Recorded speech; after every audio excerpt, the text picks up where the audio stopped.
Translation वाचाय हरे कृष्ण सर्वांना. स्वागत आहे सर्वांचे. आज आपण 9वा अध्याय पाहणार. बघा हा बघता-बघता 9 दिवस झाले. 18 दिवस खूप पटकन संपतात. हं. तर ओम अज्ञानतिमिरान्धस्य ज्ञानाञ्जनशलाकया चक्षुरुन्मीलितं येन तस्मै श्रीगुरवे नमः. श्रीचैतन्यमनोभीष्टं स्थापितं येन भूतले स्वयं रूप कदा मह्यं ददाति स्वपदान्तिकं. हे कृष्ण करुणा सिंधो दीनबंधो जगत्पते गोपेश गोपिकाकांत राधाकांत नमोस्तुते. तप्तकांचन गौरांगी राधे वृंदावनेश्वरी वृषभानुसुते देवी प्रणमामि हरिप्रिये. नमा ओम विष्णुपदाय कृष्णपृष्ठाय भूतले श्रीमते भक्ती वेदांत स्वामी इति नामिने. नमस्ते सारस्वते देवी गौरवाणी प्रचारिणे निर्विशेष शून्यवादी पाश्चात्य देशतारिणे. जय श्री कृष्ण चैतन्य प्रभु नित्यानंद श्री अद्वैत गदाधर श्रीवासादि गौर भक्त वृंद. हरे कृष्णा कृष्ण कृष्णा हरे हरे हरे राम राम राम हरे हरे. हरे कृष्णा कृष्ण कृष्णा हरे हरे हरे राम राम राम हरे हरे. तर आपल्या नामानिष्ठ प्रभूजींना प्रणाम करते. पुन्हा आपल्या मराठीच्या ग्रुप हेड पूजा माताजी आणि आपल्या मराठीच्या टीमला पण प्रणाम करते. आणि ज्यांच्याकडून मी गीता शिकले त्या अन्वया माताजींना पण प्रणाम करते. आणि बघूया आपण आजचा अध्याय. हा माताजी घ्या तुम्ही पुढची स्लाइड. हा 9वा अध्याय ना, त्याचं नाव राजयोग आहे. राज म्हणजे ना राजगुह्य योग. हा हा राजयोग आहे. मग गुह्य गुह्य म्हणजे काय? गोपनीय.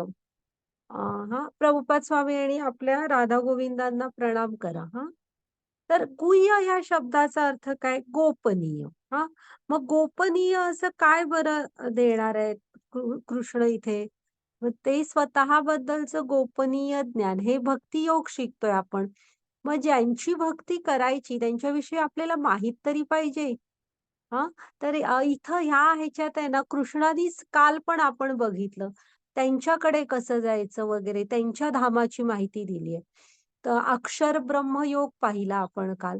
तिथे कसं बघितलं ना, अक्षर ब्रह्म अक्षय कसं ज्ञान आहे ते ज्याचा क्षय होत नाही. जे सनातन आहे असं ते अक्षय ब्रह्मयोग. हां, तर ते झालं. मग त्याच्यानंतर आता आज त्याच्याच थोडंसं पुढचं आहे. हे परम गोपनीय ज्ञान आहे. हां, मग आता असं काय गोपनीय ज्ञान कृष्ण देतायत? तर ते ज्ञान आहे ना, ते कृष्णांविषयीचं ज्ञान आहे. ते स्वतःविषयी आणि सांगतायत. तर बघूया हां, आपण आता घ्या माताजी पुढची स्लाईड.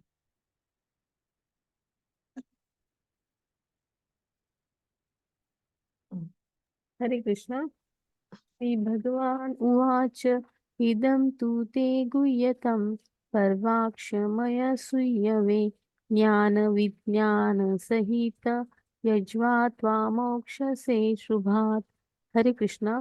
श्री भगवान म्हणाले, हे अर्जुना, तू माझा कधीही मत्सर करीत नसल्याने मी तुला हे परम गोपनीय ज्ञान आणि त्याच्या अनुभूतीचे ज्ञान प्रदान करतो, जे जाणण्याने तू भौतिक अस्तित्वातील सर्व दुःखातून मुक्त होशील. हरे कृष्ण.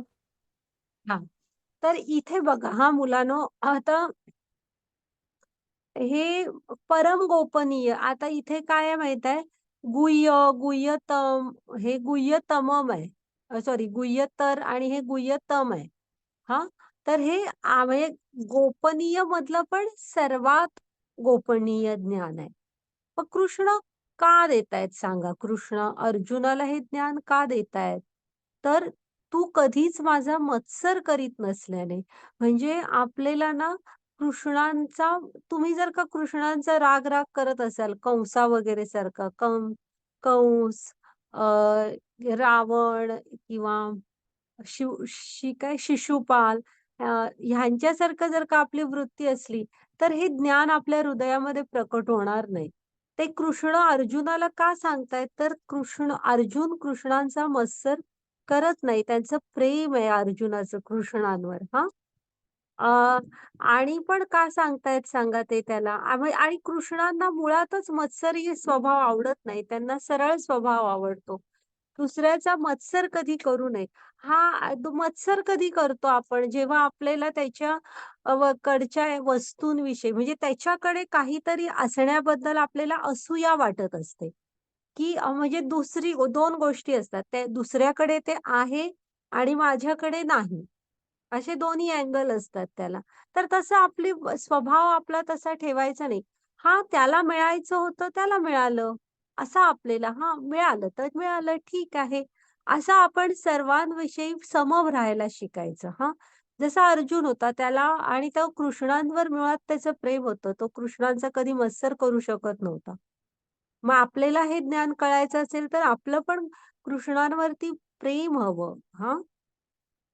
आणि त्या इथं कृष्ण 2 देणार आहेत. एकतर परम गोपनीय ज्ञान पण सांगणार आहेत आणि त्याच्या अनुभूतीचं ज्ञान म्हणजे ते तुम्ही अनुभवू कसं शकता, ते तुमच्या हृदयामध्ये कसं उतरू शकता, तेही सांगणार आहेत. आणि गीता मुळातच ना भागवतम काय, गीता काय, हे अनुभवजन्य ज्ञान आहे. तुम्ही ते जे सांगितलंय ते ऐकलात तर तुम्ही त्याचा अनुभव घेऊ शकता.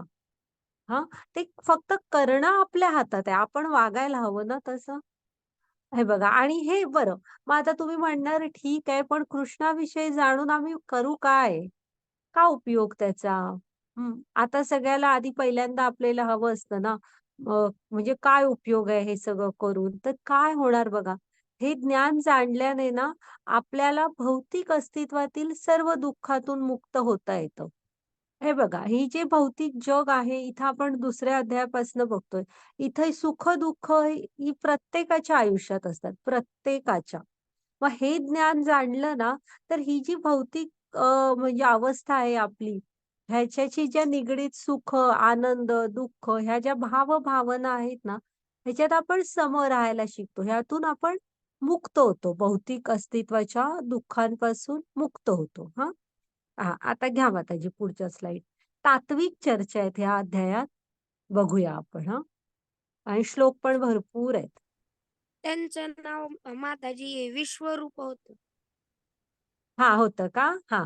त्यांची बाळ आणि हे पण आहे हां तिथे. मग मला जास्त माहीत नाही. तू पंढरपूरमध्ये आहेस. कधी जमलं तर बघून ये दर्शन घेऊन मग हां. आणि हां. ते त्या दोघांची भेट तिथे झालती. रंगापुरी ते गुरु होते त्यांचे. हां. हो, मी चैतन्य महाप्रभूच्यांच्या चरित्रामध्ये ते वाचलं होतं. मग तू पंढरपूरचा आहे ना, म्हणून मी तुला सांगितलं, की म्हणजे आहे आपलं कनेक्शन पंढरपूरशी. हं. मी Googleवर बघितलं. हां, चालेल, चालेल. हरे कृष्ण. युवराज वाचतो का? हां, वाचा. वाच बाळ मग तू हरे वाच. कृष्ण. सर्व गोपनीय ज्ञानात अत्यंत गोपनीय असे हे ज्ञान म्हणजे सर्व ज्ञानांचा राजा आहे. हे अत्यंत पवित्र ज्ञान आहे आणि ते अनुभवजन्य प्रत्यक्ष आत्मज्ञान देणारे असल्यामुळे तू धर्माची परिपूर्णता आहे. हे ज्ञान अविनाशी आणि आचरण करण्यास अत्यंत सुखकारक आहे. हरे कृष्ण. हे बघा हां, आता ह्या ज्ञानाला ज्ञानांचा राजा म्हटलंय. तसं ज्ञानाची कमी नाहीये. भारत ह्या शब्दाचा अर्थच आहे ज्ञानी लोकांची भूमी. हां, तर मग हे काय आहे? तर हे सर्व ज्ञानांचा राजा आहे. हं. तर का? तर आपण बघितलं ना, आपल्या मनुष्य जीवनाचं ध्येयच काय असतं? तर आत्म्याला परमात्म्याशी नेऊन जोडणं. हां, तर ते शिकवतं आपल्याला हे ज्ञान हां. हे आणि हे ज्ञान गोपनीय आहे आणि हे पण आहे. अ, सर्वांचा राज्य आहे आणि गोपनीय गोष्टी अशा आपण सांगत सुटतो का सगळ्यांना? मग काय उपयोग ना? ते गोपनीय असतं, महत्वाचं असतं. हां, तर आता हे बघूया पुढे काय म्हणतायत आणि मग त्यांनी सांगितलं मगाशी, की ते अर्जुनाला हे गोपनीय ज्ञान का देतायत? तर अर्जुन कृष्णांचा मत्सर करत नाही. आणि हे कसं आहे बघा, हे ज्ञान पवित्र आहे. हां, अत्यंत पवित्र आहे. ते अनुभवजन्य आत्मज्ञान देणार आहे. म्हणजे तुम्ही जप करून वगैरे बघा. आता ह्यात पण छान-छान श्लोक आहेत शेवटी. तर तुम्ही ते वागून बघितलात तर तुम्हाला त्याचा आनंद मिळणार. हं. आणि हे धर्माची परिपूर्णता आहे. हे ज्ञान अविनाशी आणि आचरण करण्यास अत्यंत सुखकारक आहे. हे भक्ती मार्गाचं वैशिष्ट्य आहे ते. हे बघा, हा एकतर अविनाशी आहे म्हणजे सनातन आहे. ते काल होतं, आज आहे आणि उद्याही असणार. आणि आचरण करण्यास अत्यंत सुखकारक आहे. म्हणजे इथं ना म्हणजे स्वतःला काही त्रास असा होण्यासारखं नाहीये हे. ध्यान योगमध्ये बघितलं ना, तसं काही नाहीये, की तुम्ही असं करा, तसं करा. म्हणजे यम, नियम, आसन, प्राणायाम, प्रत्याहार अशा अष्टांग योगाच्या 8 पायऱ्या नाहीत, असं नाहीये. हे आचरण करण्यास अत्यंत सुखकारक, ज्यामध्ये तुम्ही पण आनंद घेऊ शकता. हां. हां, घ्या माताजी पुढची स्लाईड.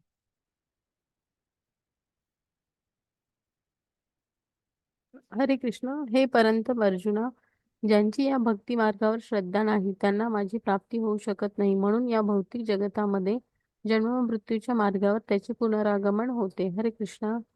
बघा हां, तर इथे कृष्ण काय सांगतायत, ज्यांची या भक्ती मार्गावर श्रद्धा नाही, म्हणजे आता आपण ज्ञान तर मिळवणार आहे भक्ती मार्गाचं. पण जर का तुमची श्रद्धा नसेल, म्हणजे आतून मनापासून इच्छा नसेल ना, तर कृष्णांची प्राप्ती नाही होणार. आताच त्यांनी सांगितलं ना, निर्मत्सर म्हणजे कृष्णांचा विषयी मत्सर नको, तर प्रेम हवं आपलं, तर प्राप्ती होऊ शकेल. आणि समजा कृष्णांची प्राप्ती नाही झाली म्हणून काय बिघडलं आमचं? असं पण आहेच ना एक. बाबा नाही केली आम्ही कृष्णांशी, नाही जोडलो गेलो. प्राप्ती खूप पुढची गोष्ट आहे. पण नाही आम्ही हे केलो. तर काय होणार? तर त्यांचा काही फायदा तोटा नसतो त्यात. ते सर्वांवरच प्रेम करतात हां. ते सम आहेत सगळ्यांविषयी. तर आपल्याला या भौतिक जगतामधल्या ना जन्म-मृत्यूच्या मार्गावर सतत पुनरागमन, सतत ह्यातच अडकून पडावं लागतं. हां, हा आपला तोटा असतो. हां, घ्या माताजी पुढची स्लाईड. त्यामुळे भक्ती हवी आपल्याकडे.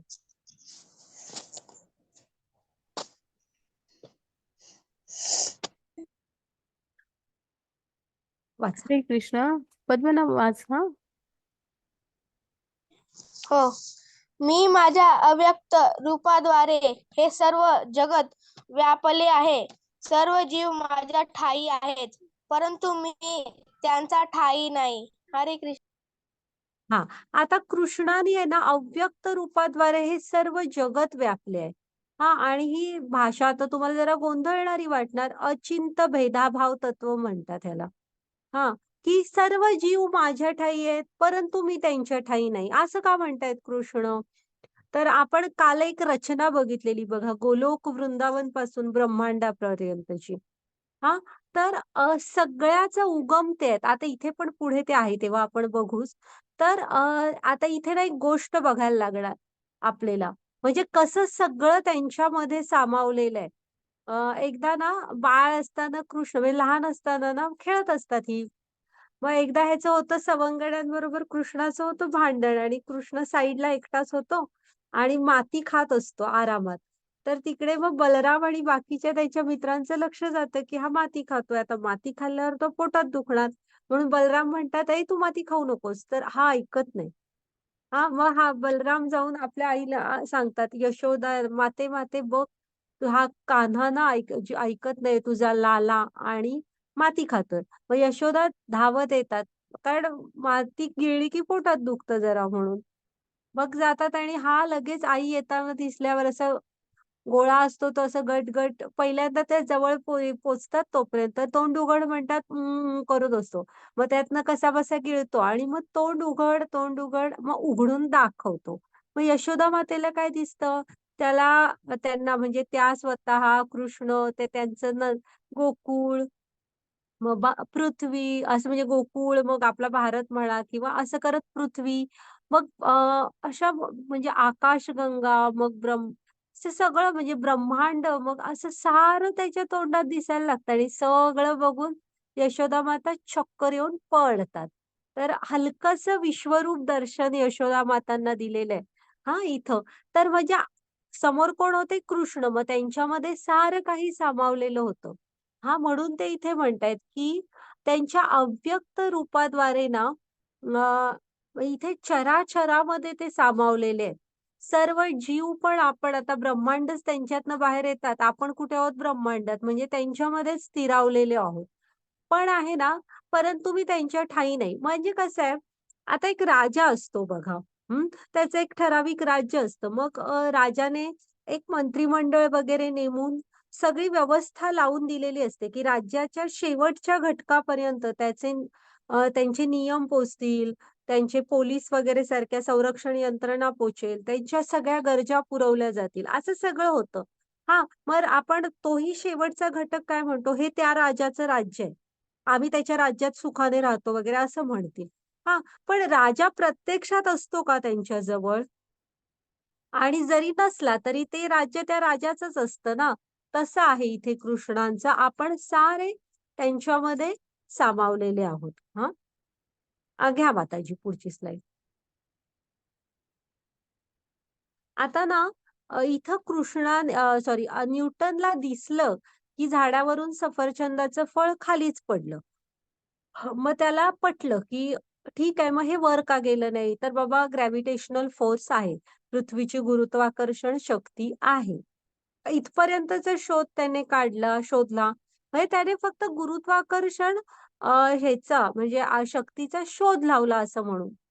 हां, पण तो आधीपासनंच आहे ना. मग तो आधीपासनं हे बल आहे, तर बल कोणी निर्माण केलं? विनाकारण बल होणार नाही ना. ते तर आपल्याला माहीतच नाही, की हे तारे, हे ग्रह, हे बघा आपल्या आपल्या कक्षांमध्ये निरंतर भ्रमण करत असतात. कधीही एका सेकंदाने पण त्यांची गणितं चुकत नाहीत आणि कक्षातही कधी सोडत नाहीत. मग हे सगळं कोण आहे? ह्यांना काहीतरी म्हणजे ही व्यवस्था कुणीतरी लावून दिलेली आहे ना. मग ते कोण आहेत? तर ते कृष्ण आहेत. हं. हां, घ्या माताजी पुढची स्लाईड. हरे कृष्ण. तरीही सर्व सृष्ट पदार्थ माझ्यामध्ये स्थित नाहीत. माझे हे योग ऐश्वर्य पहा. जरी सर्व जीवांचा पालन पोषण करता आणि सर्वव्यापी मी आहे, तरी सुद्धा मी या व्यक्त सृष्टीचा अंश नाही. मी स्वतः सर्व सृष्टीचे उगमस्थान आहे. ज्याप्रमाणे सर्वत्र वाहणारा बलशाही वायू सदैव आकाशामध्ये स्थित असतो, त्याप्रमाणे सर्व सृष्ट प्राणी माझ्यामध्ये स्थित असल्याचे जाण. हरे कृष्ण. हे बघा इथं ना 9.5 इथे कृष्ण काय म्हणतायत, की हे कृष्णांचं योग ऐश्वर्य आहे. ही जी आपल्याला जे सगळं दिसतं ना, हे त्यांच्या योगमायेने त्यांनी तयार केलेलं आहे. ब्रह्मांना ज्ञान दिलं आणि सारं काही दिलं, लागणारं पण सगळं दिलं. हां, आणि इथे बघा कृष्णच सर्व जीवांचे पालन-पोषण करता आणि ते सर्वव्यापी पण आहेत. हां. पण मी या व्यक्तसृष्टीचा अंश नाही. म्हणजे सगळं त्यांनी व्यवस्था लावून दिलेली आहे. पालन-पोषण करता पण तेच आहेत. चेतना रूपाने अणुपेक्षा पण सूक्ष्म होऊन चेतना रूपाने चराचरामध्ये आहेत. पण तरी सुद्धा या व्यक्त सृष्टीचा ते अंश नाहीयेत. म्हणजे काय असतं माहीत आहे? मगाशी आपण बघितलं ना, राजा हा राजवाड्यात असतो. म्हणजे ते त्यांच्या गोलोक वृंदावनात असतात. आणि उरलेली त्याची म्हणजे जी त्याने प्रशासन वगैरे लावून दिलेलं आहे, ते सगळीकडे असतं. तसंच आहे, की कृष्ण इथे तुम्हाला व्यक्त सृष्टीमध्ये दिसत नाहीत. म्हणजे कसं? तर ते त्यांच्या गोलोक एक राजा आपल्याला भेटतो का क्षणाक्षणाला? तसंच आहे ते पण हां. आणि ते स्वतः या सृष्टीचं उगम स्थान आहेत. आपण बघितलं ना, महाविष्णू कारणोदकशाही विष्णूंमधून हे सगळे उगम होत असतात. हं.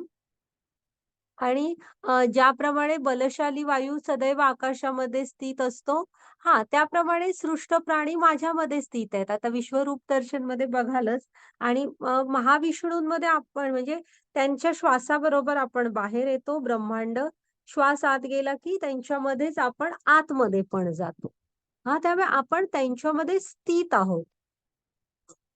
घ्या माताजी पुढची स्लाईड.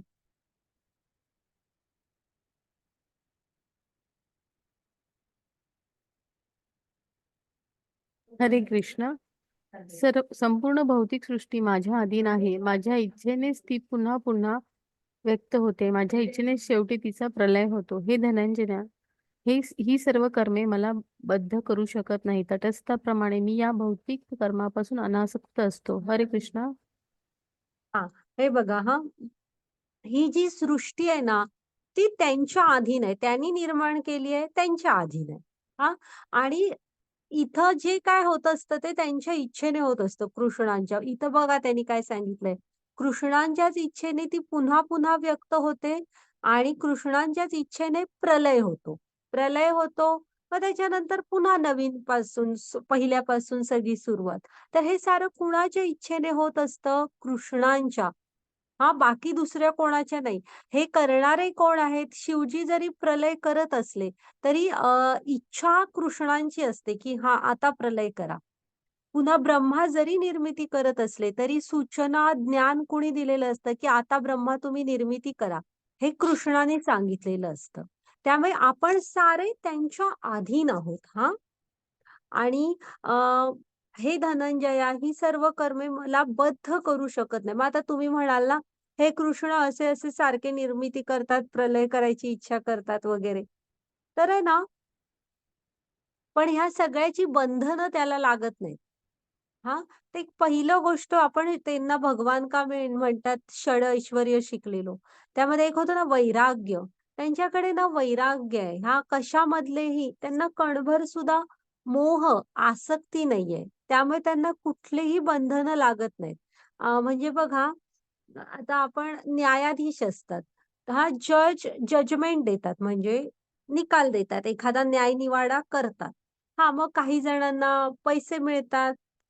काही जणांना ते भरावे लागतात. म्हणजे एखाद्याचा फायदा होतो, एखाद्याचा तोटा होतो. काही जणांना शिक्षा होते.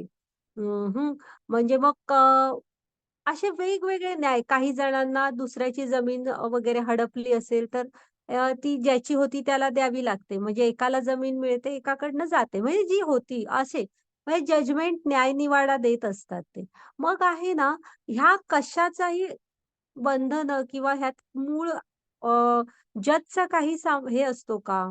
त्याच्यात स्वार्थ म्हणा स्वार्थ पण नकाच म्हणू. जज त्याच्यात गुंतलेले असतात का, की ती जमीन जजची असते, की जजना पैसे मिळणार, असं काही नसतं. हं.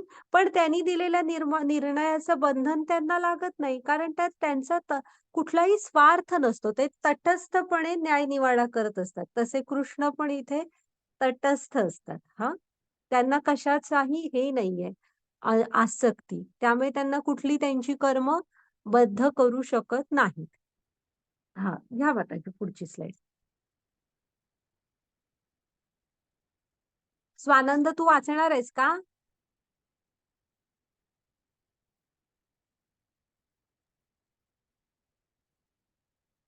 चालेल. बघा मग कोणीतरी वाचा.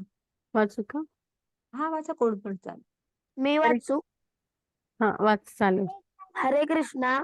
एक हे मिनिट कोणतं युवराज, एक मिनिट हा.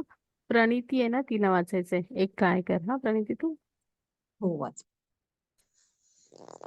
हे हे कोणत्या माझ्या अनेक शक्ती शक्तीपैकी एक असणारी ही भौतिक हो, प्रकृती माझ्या आधी अध्यक्षतेखाली. अध्यक्षाखाली नाही मी काय वाचू. काही सगळ्याच्या प्राण्यांची निर्मित निर्मिती करते त्याच्या ना खालीच. हां, तिच्या नियंत्रणाखालीच नियंत्रणाखालीच. या सृष्टीची वारंवार उत्पत्ती आणि संहार संपत्ती होतो. हरे कृष्णा. हां.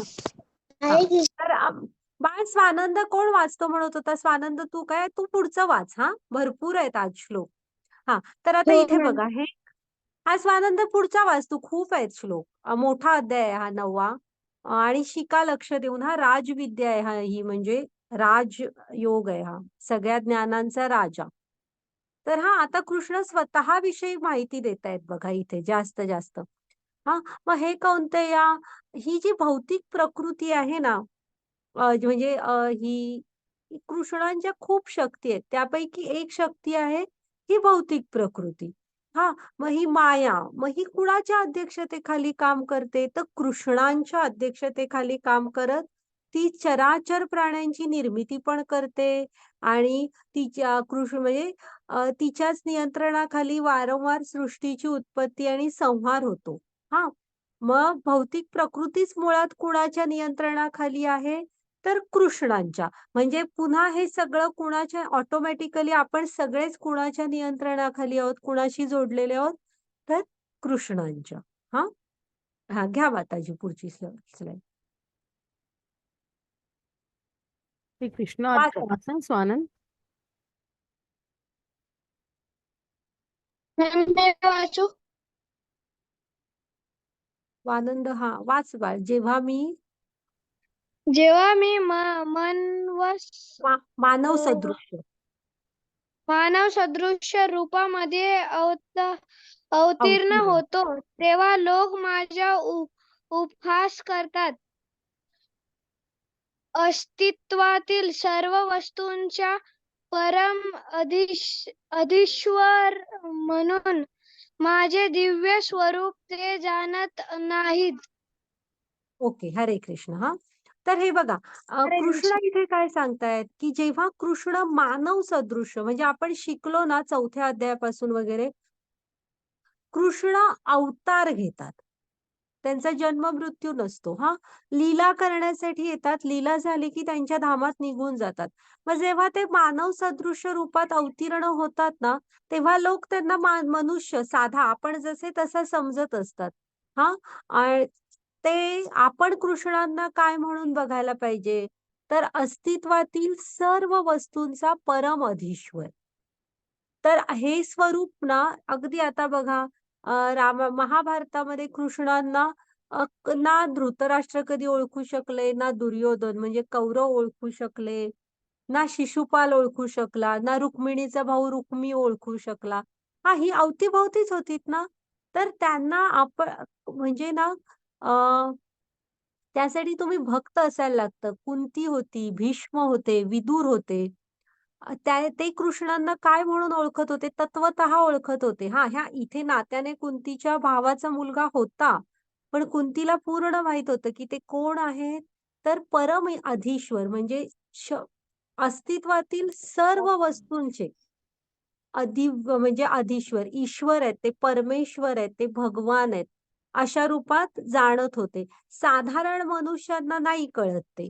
हं. इथे जगाई-मदाईची गोष्ट आहे. नंतर बघू, आता नाहीये ती. तर आधी बघा तिथे परत एकदा आलेत बघा. कारणोदकशाही विष्णू म्हणजे महाविष्णू त्यांच्यामधून ब्रह्मांड बाहेर येतात. मग ब्रह्मांडात आहे बघा तिथे कोण आहे? अ, हे असतात गर्भोदकशाही विष्णू, माता लक्ष्मींबरोबर हां. त्यांच्या नाभीतून कमळ येतं, मग ब्रह्मा सृष्टी निर्माण करतात. हे झालं ब्रह्मांडातलं. हां, गर्भोदकशाही विष्णू आणि क्षीरोदकशाही विष्णू काय करतात पुढे? अजून एक अवतारच घेतात. क्षीरोदकशाही विष्णू आणि अ, सगळ्या चराचर सृष्टीमध्ये सामावले जातात. असे मग ते आहेत की नाही? शिशुपाल कोण? हे, हे. बाळ मी नंतर सांगते हां, शिशुपाळ ह्याच्यात होता. आहे आपल्याला गोष्ट. कशात बरं? महाभारतात.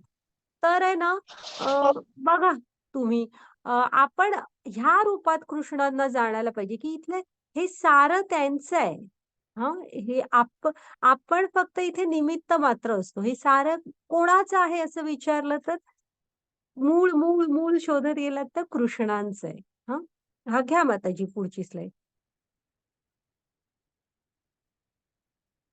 हरे कृष्ण. याप्रमाणे जे मोहित झालेले असतात ते राक्षसी आणि नास्तिकवादी मतांकडे आकर्षित होतात. अशा मोहित अवस्थेमध्ये त्यांची मुक्तीची आशा, त्यांची सकाम कर्मे आणि त्यांचे ज्ञान हे सर्व निष्फळ होते. हरे कृष्ण. हे बघा हां, आता ह्याच्यातून एक हे करायचं, की मोहित झालेले म्हणजे काय आहे इथे? तर तुम्ही ज्ञानाच्या नजरेने बघत नाही आहात. हां, अर्जुनाला पण कृष्ण सांगतायत ना, की अर्जुना तू ज्ञानाच्या नजरेने बघ. ही जी दुःख तू सांगतोयस, हे अज्ञानामुळे आलेली दुःख आहेत. ती प्रत्यक्षातली दुःख नाहीत. हे तसंच हे मोहित झालेलं आहे. तुम्ही जेव्हा कृष्णाशी स्वतःला जोडून घ्याल, गुरूंकडे जाल, हां, सत्य काय आहे याबद्दल जिज्ञासा कराल, जाणण्याची मनात इच्छा ठेवाल, तेव्हा तुमच्या डोळ्यावरचं अज्ञान दूर होऊन ज्ञानात राहायला शिकाल आणि मग आहे ना, तुम्ही कृष्णांकडे जाल. हां. आणि नाही तसं झालं, तर जे मोहित अवस्थेत असतात ना, ते कसे असतात माहीत आहे, नास्तिकवादी. म्हणजे नाही, कोण नाहीच आहे. देव आम्हाला दिसत नाही, आम्ही बघणार नाही. राक्षसी अशा मतांकडे आकर्षित होतात. म्हणजे वेद आम्ही मानत नाही, आम्हाला दिसत नाही. तर अशा ह्याच्याकडे कोण आकर्षित होतात? जे अज्ञानात आहेत. हां. आणि तुम्ही तसंच राहण्यातच तुम्हाला आनंद असला. मग मग आपल्याला उच्च चेतना आहे. जिज्ञासा आपण करू शकतो. पण ती जर का तुम्हाला करायची नसली, तर मग काय? तर मग तुमच्या ना मुक्तीच्या आशा म्हणजे आत्म्याला परमात्म्याची जी ओढ आहे त्याच्याकडे जाण्याची, ती मुक्तीची आशा आणि त्यांचं इथले जे तुम्ही कर्म करता त्याची ते आणि ज्ञान हे सारं काही निष्फळ आहे. हं. हां, घ्या माताजी पुढची स्लाईड. म्हणजे पुन्हा-पुन्हा जन्म-मृत्यूमध्येच अडकून पडणार तुम्ही. हां, घ्या माताजी पुढची. हां. हरे आता कृष्ण. महात्म्य म्हणजे काय म्हणतात ते बघा. हरे कृष्ण. सततं कीर्तयन्तो मायतं च दूढर्ता नमस्येत क्षमा भक्तया नित्ययुक्ता उपासते. हरे कृष्ण.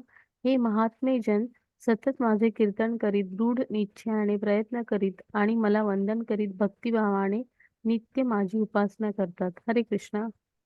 आता महात्मा कुणाला म्हटलंय बघा कृष्णाने. महात्मा म्हणजे असं नाहीये, की खूप काही मोठं म्हणजे वेगळं तुमच्याकडे एवढा पैसा पाहिजे, तुमच्याकडे ह्या देशाची सिटिझनशिप पाहिजे, असलं काही सांगितलेलं नाही. महात्मा काय आहे बघा, जो सतत कृष्णांचं कीर्तन करतो. हां? आणि कुठेतरी मनात दृढ निश्चय आता जप करायला सांगितलंय, तर त्याच्यासाठी मी थोडा वेळ काढेन, असा दृढ निश्चयाने प्रयत्न करतो. आणि कृष्णांना वंदन करीत भक्तिभावाने कृष्णांची नित्य उपासना करतात. म्हणजे कर्तव्याचा मार्ग कधीच कृष्ण सुरुवातीपासून सांगतोय, स्वधर्माचं आचरण करा. मग कर्तव्याच्या मार्गावर चालताना ना, तुम्ही हे करायला हवं, की सतत कृष्णांचं कीर्तन म्हणजे सॉरी महात्मे करतात. तर महात्मे कोणाला म्हणतात? जे सतत कृष्णांचं कीर्तन करतात, दृढ निश्चयाने भक्ती मार्गावर पुढे जाण्याचा प्रयत्न करतात, कृष्णांना वंदन करीत भक्तिभावाने त्यांची उपासना करतात. असे असतात महात्मे. तर आपले प्रभुपाद स्वामी दाखवलेत आणि आपली महाराष्ट्राची संत परंपरा बघा ना, ज्ञानेश्वरांच्या आयुष्यात समाजाने किती दुःख दिलं सांगा. छोटी-छोटी मुलं होती ती. म्हणून सुद्धा समाजाला दया आली नाही. एवढ्या लहान मुलांना साधं खाऊ पण घातलं नाही या समाजाने. पण म्हणून भक्ती नाही सोडली आणि आपल्यालाच किती ज्ञानाचा खजिना देऊन गेले. हां, हे असतात महात्मे. हां, घ्या माताजी पुढची स्लाईड. इव्हन प्रभुपाद स्वामींच्या पण आयुष्यात किती वैयक्तिक आयुष्यात त्रास झाला. हां, वाचा हरे कोणती. कृष्ण. मी या जगताचा पिता माता आधार आणि पितामह आहे. मी नेय शुद्धीकर्ता आणि ओंकार आहे. तसेच ऋग्वेद सामवेद आणि यजुर्वेदही मीच आहे. हरे कृष्ण. बघा, तर आपल्या ह्या म्हणजे तुम्ही कोणही असा. म्हणजे तुम्ही हाच आहे, त्याचाच पिता फक्त कृष्ण आहे, असं नाही. इथे भौतिक सृष्टीमध्ये तुम्ही कोणही असा, तर आपले माता, पिता, आधार, पितामह म्हणजे तुम्ही म्हणाल, "मी माझ्या आई-वडिलांचा मुलगा आहे." तर आई-वडिलांचे पण आई-वडील, माता-पिता, आधार कोण आहेत? तर कृष्ण आहे. म्हणजे इथल्या चराचर सृष्टीचा माता, पिता, आधार, पितामह हे सारं कोण आहेत? कृष्ण. ज्ञेय, शुद्धीकर्ता, ओंकार हे सारे वेद कोण आहेत? मग आता काय उरतं सांगा? त्यामुळे हे सारं त्यांचं आहे. आपण पण त्यांचेच आहोत. हां? हां, घ्या माताजी पुढची स्लाईड. आता ना हे काय सांगितलंय माहीत आहे? स्वर्गाविषयीच्या थोडंसं हे सांगितलेलं आहे इथे. हां, की तुम्ही कधी म्हणजे पुण्य का गोळा करतो माणूस? तर स्वर्गात जाण्यासाठी. तर हे थोडं आता वाचा, कोणी पण वाचा. दोन्ही एकाच वेळेला वाचा. हां, म्हणजे मी तुम्हाला व्यवस्थित सांगते ते. हरे कृष्ण. वेदांत अध्याय वाचतंय का कोणी? हा. बरं. युवराज वाचा तू.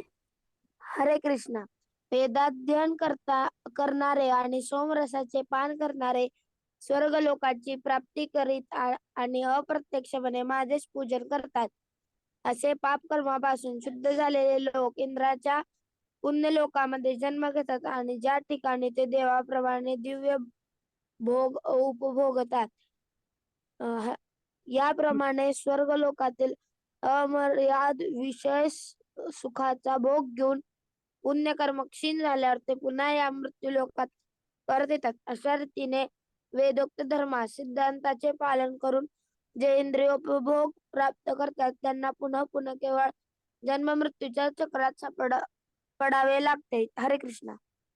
हरे कृष्ण. मग आता आपण कृष्णांच्या भक्तीशी नाही जोडून घेतोय. आपण फक्त कर्मकांड आणि पाप पुण्याचा विचार करतोय. म्हणजे नृगराजांना होती बघा आवड. ही पुण्याचा थोडासा आवड होती त्यांना. दान धर्म वगैरे सगळं पुण्य मिळावं म्हणून करायचे. मग आता नियम कसा आहे समजून घ्या हा.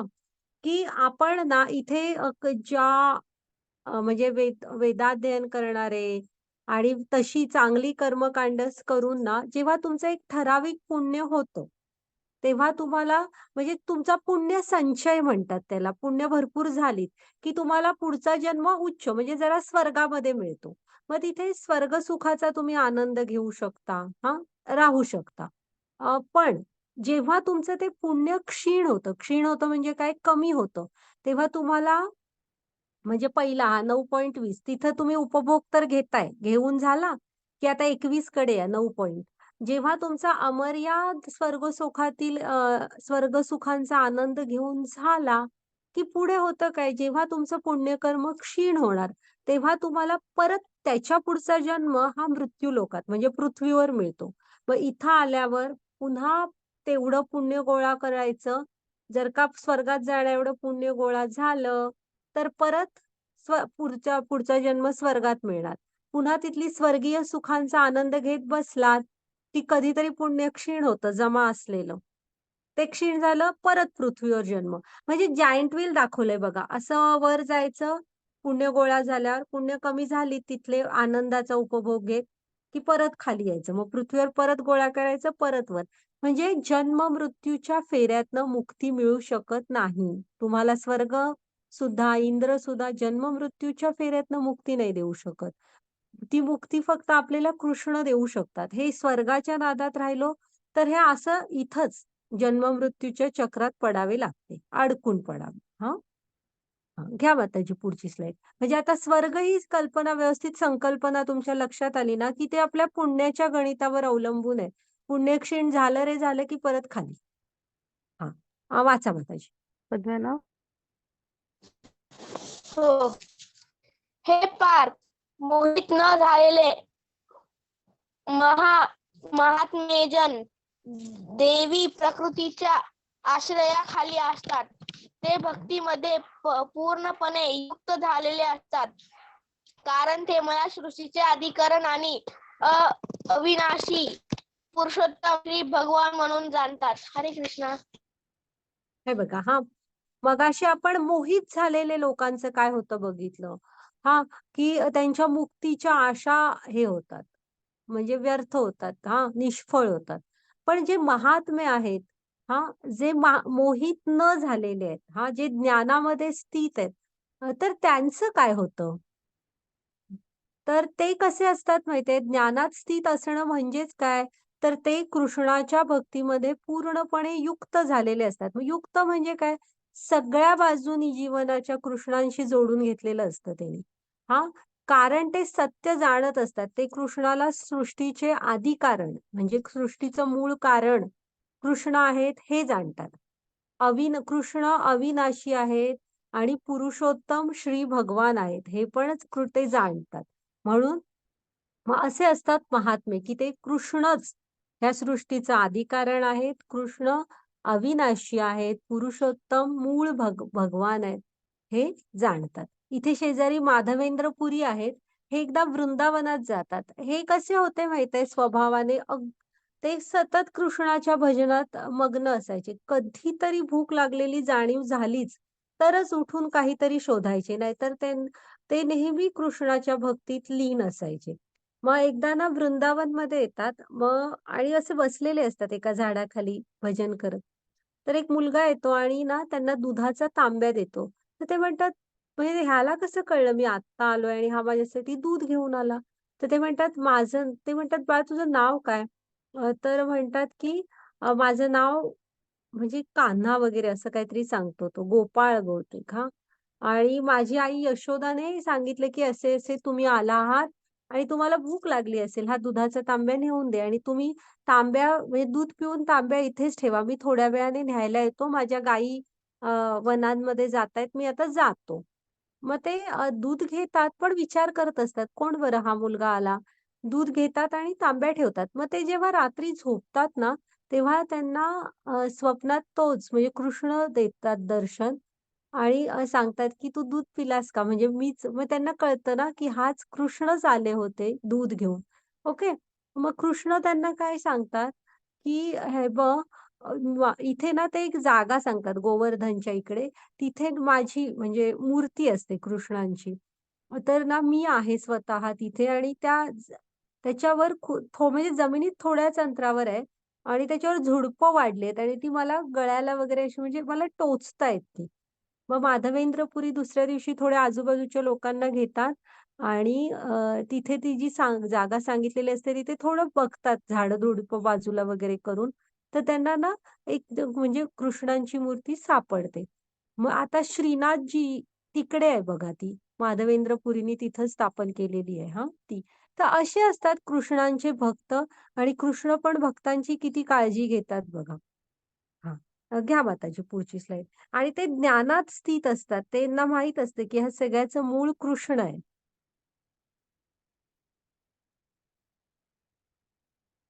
हां, माताजी पुढची स्लाईड घ्या. हरे कृष्ण. परंतु जे लोक अनन्य भक्तिभावाने माझ्या दिव्य स्वरूपाचे चिंतन करीत माझी उपासना करतात, त्यांच्या गरजा मी पूर्ण करतो आणि त्यांच्याकडे जे आहे त्यांचे मी रक्षण करतो. हरे कृष्ण. बघा आता कृष्णाने इथं काय सांगितलंय, अशा अनन्य म्हणजे अन्य कोणी नाही, अनन्य भक्ती व्हावी आपली. तर म्हणजे कृष्णाशी जोडून घेतलेलं असतो ना, ते मूळ परमात्मा आहेत वगैरे हे सगळं जाणतो. अशा भक्तीमध्ये जेव्हा आपण असतो, तेव्हा आपल्या साऱ्या गरजा कृष्ण पूर्ण पण करतात आणि तुमच्याकडे जे आधीपासनं आहे, त्याचं रक्षण पण कृष्ण करतात. सुदामांची काल गोष्ट बघितली ना आपण तशी हां.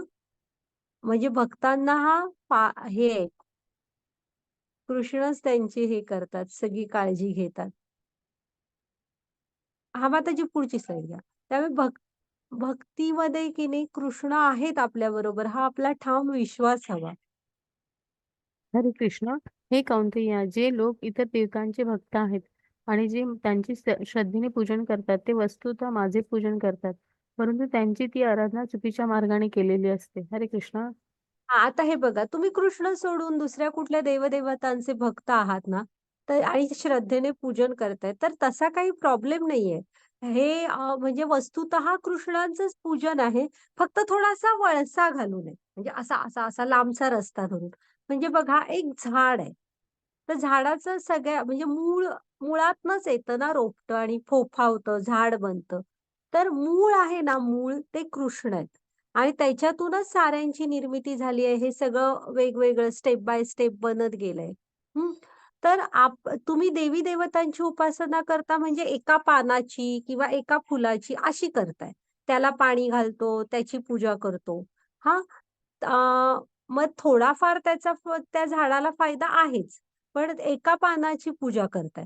आणि जर का तुम्ही कृष्णांची पूजा केली ना, म्हणजे कृष्णांशी जोडले गेलात, तर त्या झाडाच्या मुळाला पाणी घालण्यासारखं असतं. मुळाला पाणी घातलात, की सगळी पानं बघा कशी टवटवीत, फुलं, फळं भरपूर येऊन राहतात की नाही. तर असं आहे. हां, म्हणजे कुठून तरी आडमार्गाने जाऊन वळसा घालून तुम्ही देवांची केलात तरी कृष्णांची पूजा होतेच. पण जर का कृष्णांची केलात तर मूळ पूजा होते. त्यामुळे हे देवी-देवता पण खूप आनंदित होतात. म्हणजे आपले कुलदैवत किंवा प्रत्येकाच्या रीती परंपरा असतात, थोडे रिवाज असतात घरातले. तर जेव्हा तुम्ही कृष्णांशी जोडलेले आहात आणि भक्ती करताना आता आज गणेश जयंती आहे की नाही, माघी गणेश जयंती. तर आपण आता बघा ना, म्हणजे गणेशजींनी व्यासदेवांना हे केलं होतं. सगळं लिहून कोणी काढलेलं? व्यासदेव फक्त बोलत होते. लिहिलेलं कोणी? गणेशजींनी.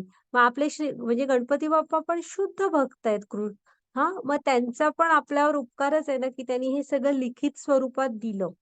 तर आहे ना, आपण त्यांची पण भक्ती करताना मूळ मनात कुठेतरी कृष्णांचं हे सारं आहे आणि कृष्णच ही सेवा माझ्याकडून करून घेतात, अशी भावना ठेवायची. हं, की हे सगळं निर्मिती कोणी केली आहे? कृष्णांची आणि कृष्णच माझ्याकडून गणपतींची सेवा करून घेतायत असं. आणि दुसरी गोष्ट तुमचे कुलदैवत, हे देवी-देवता खूप आनंदी होतात. एखादा भक्त जर का म्हणजे कृष्णांचा भक्त घराण्यात जन्मला, तर हे सगळ्यांना आनंदच होतो. हां. हं, हं. घ्या माताजी पुढची स्लाईड.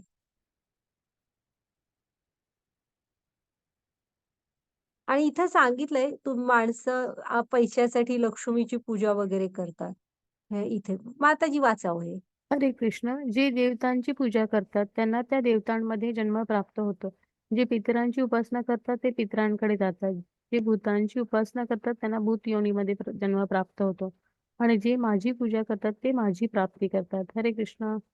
मग आता इथे स्ट्रेट आपलं कृष्णाने सांगितलेली आहे, की तुम्ही पूजा ज्या प्रकारे करता त्याप्रमाणे फळ मिळणं. जर का तुम्ही देवतांची करत असाल, तर जे देव आहेत, ज्या देवतांची पूजा करताय ना, त्यांच्या त्यांच्या लोकामध्ये पुढचा जन्म मिळेल.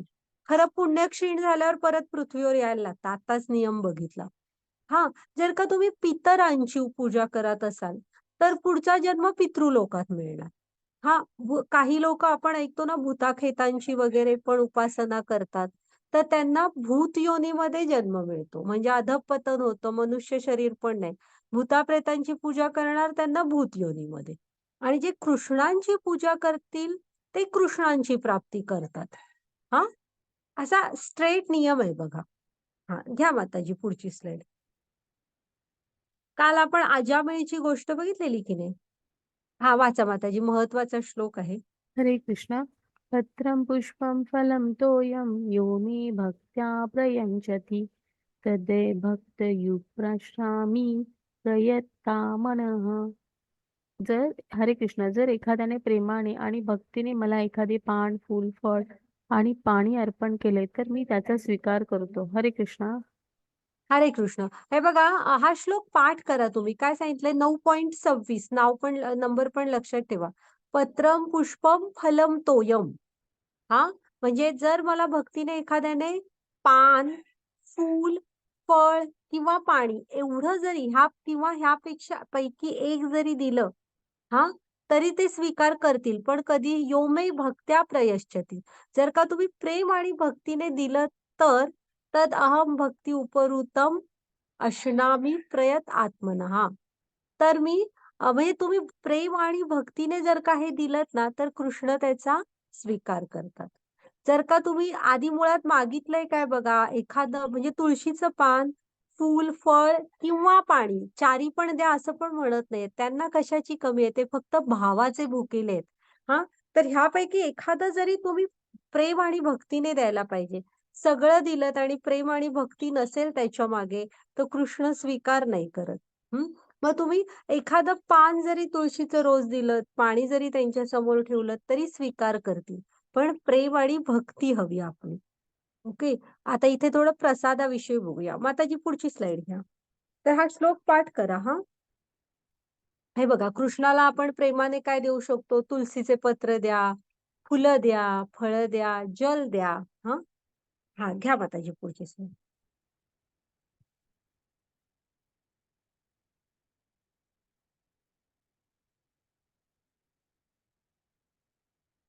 आहे बघा इथं शबरीने शबरीने रामांना हे उष्ट करून बोर दिलं होतं. पण शबरी म्हणजे हजारो वर्ष रामांची वाट बघवती आणि त्याच उत्सुकतेने आपण 2 दिवस पण वाट बघत नाही, नाद सोडून देतो. तसं नाही शबरीला अ, गुरूंनी सांगितलेलं, की "राम तुला प्रत्यक्षात भेटायला येणार शबरी. मला तर त्यांच्याकडे जावं लागत आहे, पण तू अशीच सेवा करत राहा. राम एक दिवस स्वतः चालून येणार." तर तिला गुरूंच्या वचनावर पूर्ण विश्वास होता, पूर्ण. त्यामुळे शबरी आणि ती फक्त भाव काय होता, तर बोरं गोड असावीत म्हणून बघवती ना. तर रामाने ती बोरं खाल्लीत की नाही. इकडे सुदाम्याचे पोहे घेतले आणि ह्याची गजेंद्रांची गोष्ट आहे. ही पण भागवतममध्ये आहे. अ, म्हणजे त्या मगरी बरोबर जेव्हा त्यांचं म्हणजे मग पाण्यात त्यांचा मगर पाण्यात ना पाय पकडते. सुरुवातीला गजेंद्र खूप आता मोठे ते काही इथले नाही, वरच्या लोकातले हत्ती होते. म्हणजे हत्तींचा राजा. पण पाण्यात मगरीशी जिंकणं कठीण ना, म्हणजे ते सोडवून घ्यायचा खूप प्रयत्न करत असतात. पण एक क्षण असा येतो, की गजेंद्रला कळतं, की आता आपलं काही इथे चालणार नाही. तेव्हा गजेंद्र ना सारा प्रयत्न बंद करतात आणि ती सरोवरात एक कमळ असतं. ते तोडून ना त्यांना मग तेव्हा त्यांच्या मागच्या जन्मात केलेलं एक हे आठवतं, म्हणजे भक्ती आणि ते सरळ भजन गायला सुरू करतात, अ, नारायणांना बोलवायला. तर तेव्हा बघा एका क्षणाचा विलंब न करता गरुडावर बसून कृष्ण म्हणजे विष्णू येतात आणि त्यांना म्हणजे त्या मगरीला मारतात, गजेंद्रांना मुक्ती देतात. हं. तर असं असतं. ते वस्तूंचे भुकेले नाहीयेत, ते भावाचे भुकेले आहेत. हां, घ्या माताजी पुढची स्लाईड.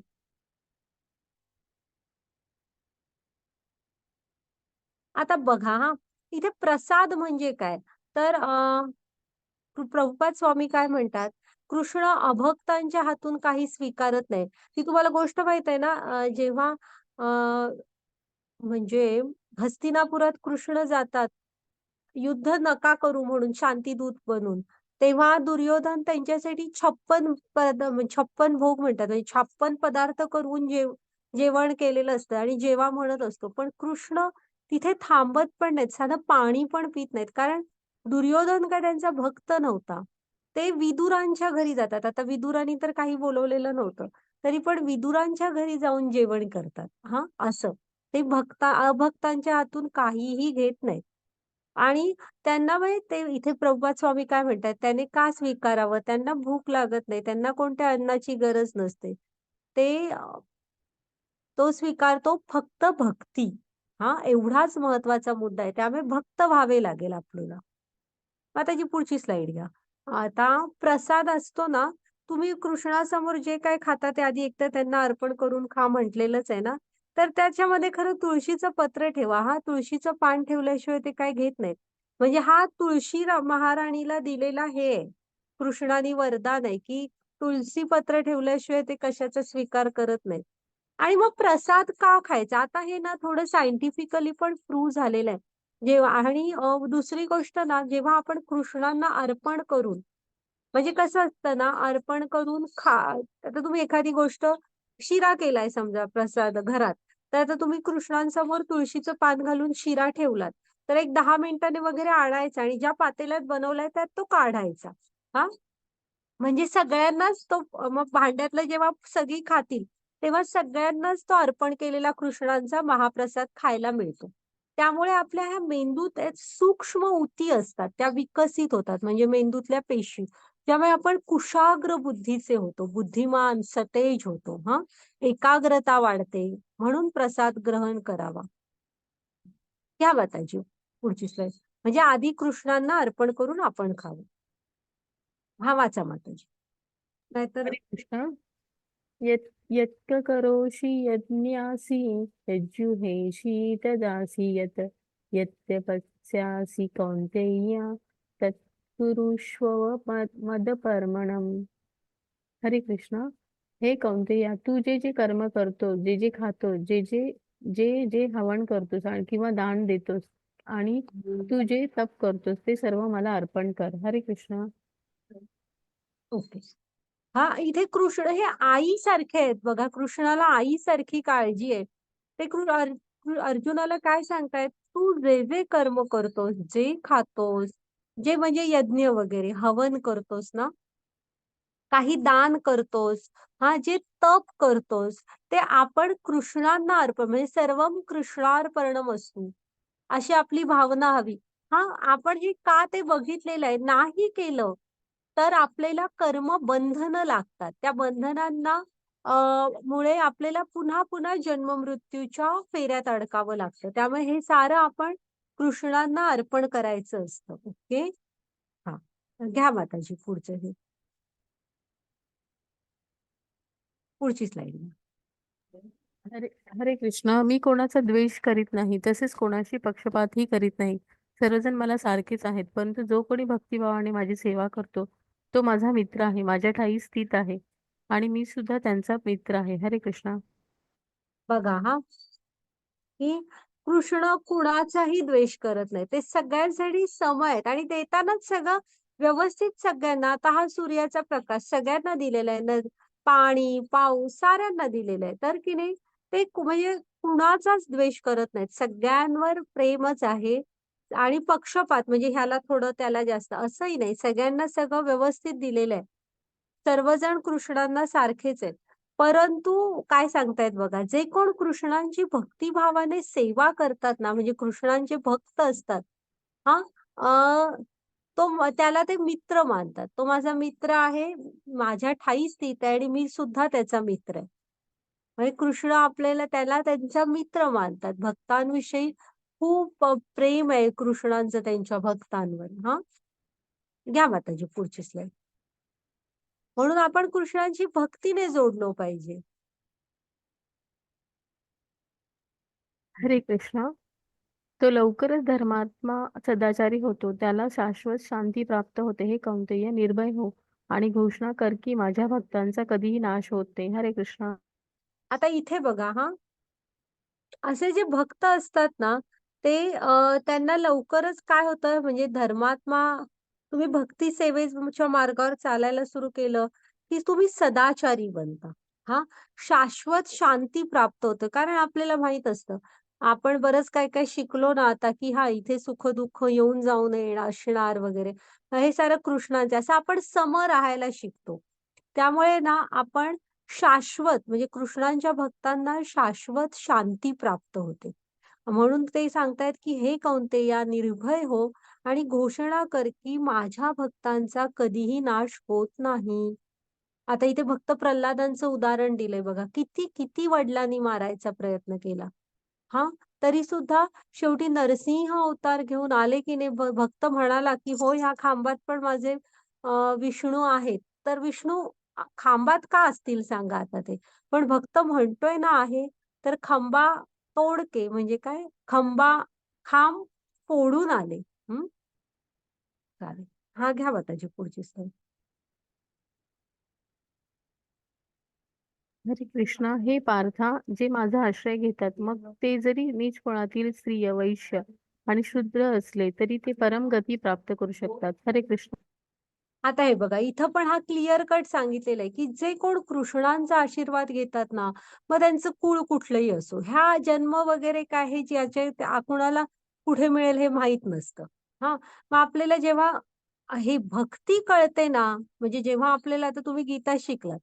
ह्या क्षणापासून मग तुम्ही कुठलंही कुळ म्हणजे इव्हन आत्ताच्या घडीला बघाल, तर कुठल्याही देशात असा, राज्यात असा, कुठल्याही गावात असा. ते महत्वाचं नसतं. तुम्ही स्त्री आहात, की वैश्य, की शूद्र हे असलं काहीही महत्वाचं नसतं. एकदा भक्त हा भक्त असतो फक्त. हां, तर त्याला तो परमगती प्राप्त करू शकतो. परमगती म्हणजे काय असते? तर कृष्णांचं कडचं धाम. तर ती तो प्राप्त करू शकतो. कुठलंही त्याला हे नाही, बंधन नाही राहत. भक्त मग तो काहीही असू दे, कोणत्याही कुळातील स्त्री, वैश्य, शूद्र कोणही असू दे. गतीचा अधिकारी बनतो. हां, घ्या माताजी पुढची स्लाईड.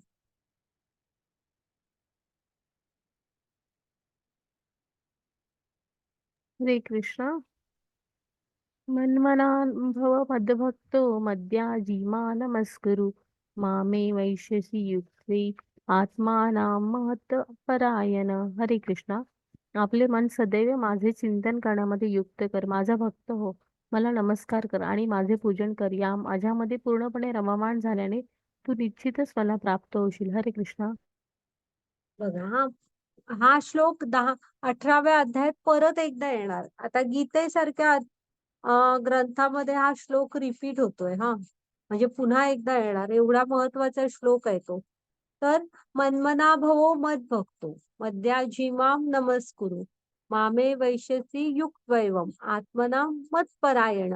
हे 4 स्टेप्स सांगितलेले आहेत, की आपले मन सदैव कृष्णांचं चिंतन करण्यामध्ये युक्त करा, म्हणजे जोडून घ्या. हां, कृष्णांचा भक्त व्हा. त्यांना नमस्कार करा, त्यांचे पूजन करा. हां, अशा प्रकारे जेव्हा आपण कृष्णांमध्ये पूर्णपणे रममान होऊ ना, तर निश्चितच आपण कृष्णांच्याला प्राप्त करू शकू. हं. महत्वाचा श्लोक आहे, लक्षात ठेवा हां. ही आपली वृत्ती हवी आपल्याला ना ह्या मध्ये असं बनवायचा प्रयत्न करा तुम्ही. हा, बाकी कर्तव्य काय आहेतच ती इथं कर्म करावीच लागतात आपल्याला, प्रत्येकाला स्ट्रगल असतो. त्या साऱ्यातनं हे बनण्याचा प्रयत्न करा की कृष्णांचं चिंतन, त्यांची भक्ती, त्यांना नमस्कार, त्यांचं पूजन. हा, आपल्याला जे काही येतं त्यामध्ये थोडं कृष्णांशी जोडून घ्यायचं. मी सांगितलं तुम्हाला गाता येत असेल, चित्र काढता येत असेल, काही जे काही जेवण बनवायला शिकाल तेव्हा प्रसाद करून अर्पण करा. अशा छोट्या छोट्या छोट्या गोष्टी करा.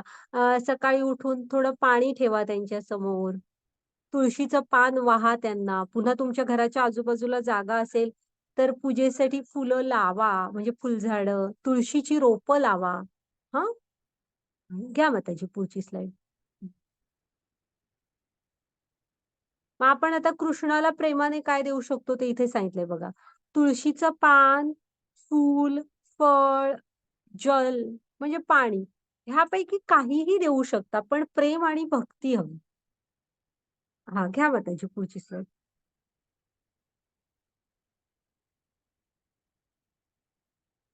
हे ते 2 महत्वाचे श्लोक आहेत.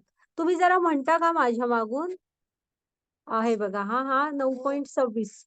हा, हरे कृष्ण पत्रम पुष्पम फलम तोयम पत्रं पुष्पं फलं तोयं यो यो मे भक्त्या प्रयच्छति यो मे भक्त्या प्रयच्छति तत् अहम भक्ति उपरूतम.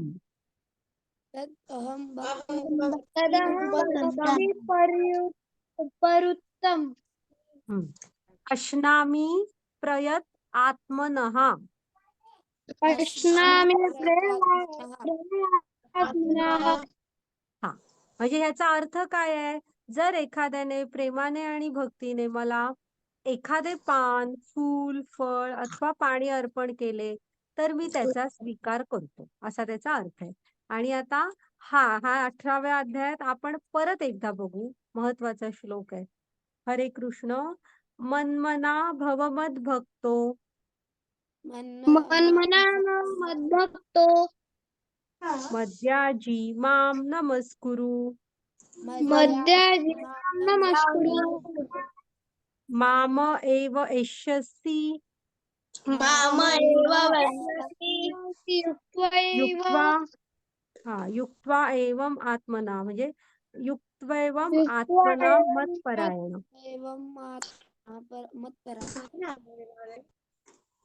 हा, रेकॉर्डिंग स्टॉप करू माताजी. झाला आपला आजचा अध्याय. हा, नाही नाही नाही, बरं 1 मिनिट थांबा. पुढचे स्लाइड आहेत का बघू. तर नक्की लक्षात ठेवा, श्लोक वाचा घरी 2-3दा. हा, ओके, झाला आपला अध्याय. हरे कृष्ण कृष्ण कृष्ण हरे हरे, हरे राम राम राम हरे हरे.